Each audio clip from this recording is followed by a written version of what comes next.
Hi,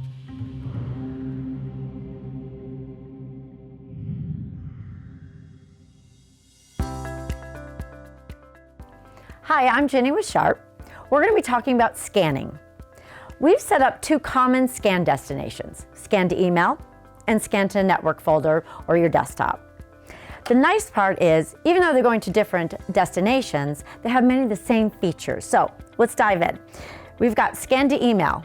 It is as easy as even the scan to network or scan to email is basically going to your address book. Your destinations would be set up. It's as easy as find your name and press start. However, when it goes back to your email, it'll say a scanned image from a copier, and when you open up that email, the actual PDF itself is a bunch of numbers. It's actually a date stamp. So if I'm going to send it back to myself and maybe forward it on to somebody, it's nice to have that file name named. So I can just touch OK, and I can either change the subject or the file name. It is as easy as touch file name, use your keyboard, or you can put a keyboard on the screen if you prefer. The nice part is when I change that name, either enter or OK, .pdf will populate automatically. The copier also can be set that if it's color, it scans in color. If it's black and white, it scans in black and white. However, you can go in and do any adjustments. Maybe if I just want black and white, straight black and white, no color at all, that would be your smallest file size. Or if I want something not color, but I like it grayscaled. Right now it's set to where whatever it sees, it's going to scan. Right below that's your DPI, that's your quality. The higher the number, the prettier your document looks because the more information, but the bigger your file size is. Right below that, the most common can be set up PDF, but you have other formats as well. Now, what happens a lot is when you're especially scanning to email, many times you can scan and it almost gets kicked back because it's too large of a document. Probably because a lot of us are scanning a lot of color, so they're big files and your IT sets limits. So a nice feature is called Compact PDF. All you have to do is check that box. It ups the quality from 2 to 300 to help that compression. It reduces the size of the file up to 75%. The nice part is you can, if you'd like, scan it with a preview and you actually can see that quality. You probably won't even notice, but on the receiving end, they'll be able to receive it, have a better chance of receiving it. Also, if I'm going to choose my name, many times our originals are double-sided. So it's nice, I can go into original and tell it two-sided book, it's reading like a book, and OK. It'll scan both sides, scan both sides, scan both sides. But what happens is we'll sometimes have a stack, and out of 20 pages, 17 are double-sided, but 3 aren't. And what happens is you end up getting 3 blanks. So there is a feature under Others that you can tell it to blank page skip. And then you can tell it to skip the blank pages. With Shadow is if you have some documents where on the back there's just dots or a little dirty, you just tell it with Shadow, it won't count that as an original. What'll happen is, now when I scan, it's gonna scan both sides in one pass, but what it's gonna tell me is it scanned 4 sheets, it saw 8 sides, but it's only gonna send me 4 pages. That way I don't get those 4 blanks. So all I have to do is press OK.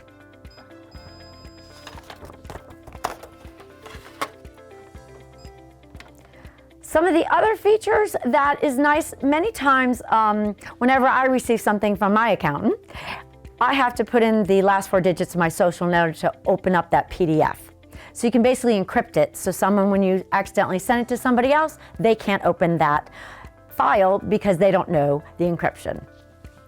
So to do that, you're just going to basically find your name or your destination on your network folder. You're going to go into File Format. You're going to check this box, Encrypt. Once you put your originals in the feeder, press OK and Start, a pop-up comes up. You would create words, numbers, whatever you want, and I would put those in. And when I send that, that's what I'm going to tell the person on the receiving end in order to open it up. So if I accidentally sent it to someone else, they couldn't open it up. Now, if they forward it on to somebody, they too have to know that encryption number, that whatever you told it. We also have the ability under the file format. So you kind of saw the different TIFF, PDF, JPEG, but we also have something called OCR. That's optical character recognition. Basically, you can do a couple things. One, you can do a searchable PDF. But also, many times we have a document, we call this like OCR Lite, that I want to create it as a Word document. I want to be able to manipulate it, or I can make it a Excel or a PowerPoint. That way it doesn't come in as a PDF, that I can do some manipulation. The next feature is called Send Destination Link. What that's good for is, I have a document.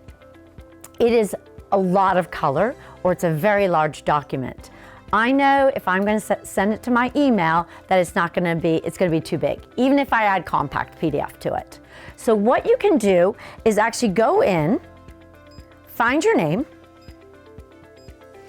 and there's an arrow right here, and I can arrow down to where it says Send Destination Link. All I have to do is check that box and press Start. What it does is, instead of sending that email through my email server, it actually sends me an email with a link. And I can click on that link, and it pulls it from the hard drive of this copier to my computer. And then I can save it to wherever I like to. So basically, it lets it get into your, without having to go through your email server. It will, as a default, stay there for 4 hours. That can be extended. So you have 4 hours to retrieve that destination link. All right, so another feature. Have you ever, where I wanted to make 5 copies of this, but I want to scan it too? So first I make copies and then I scan it. So now you can go in, go to your copy, press Send and Print. Basically comes up, says, who do you want to email to? I'm going to enter that email address. Then I want to say I want 2 copies, and I'm going to press Start. It's going to make those copies first, and then after making those copies, it's going to then email me that document. So I don't have to first make my copies and then email. So it actually saves you having to do your job twice.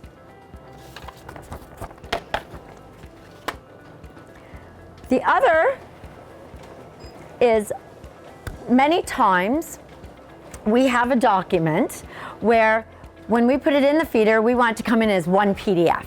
And that's pretty much what we usually want, is we want this pile right here to come in as one PDF.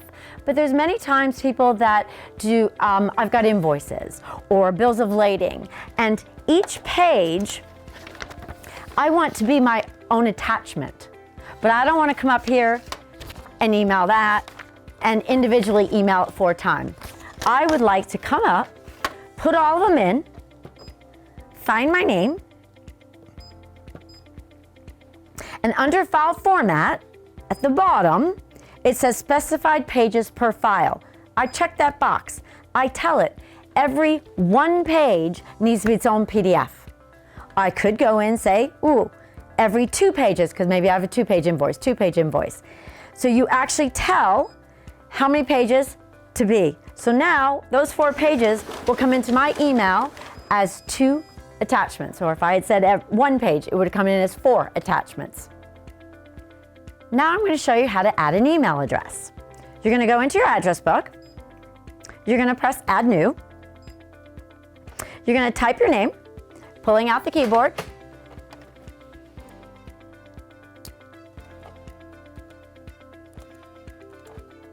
All right, then you're going to put in your email address.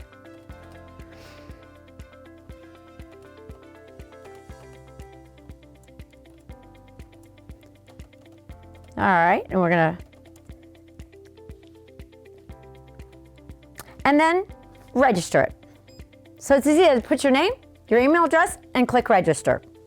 Also, say that Slater is no longer with the company.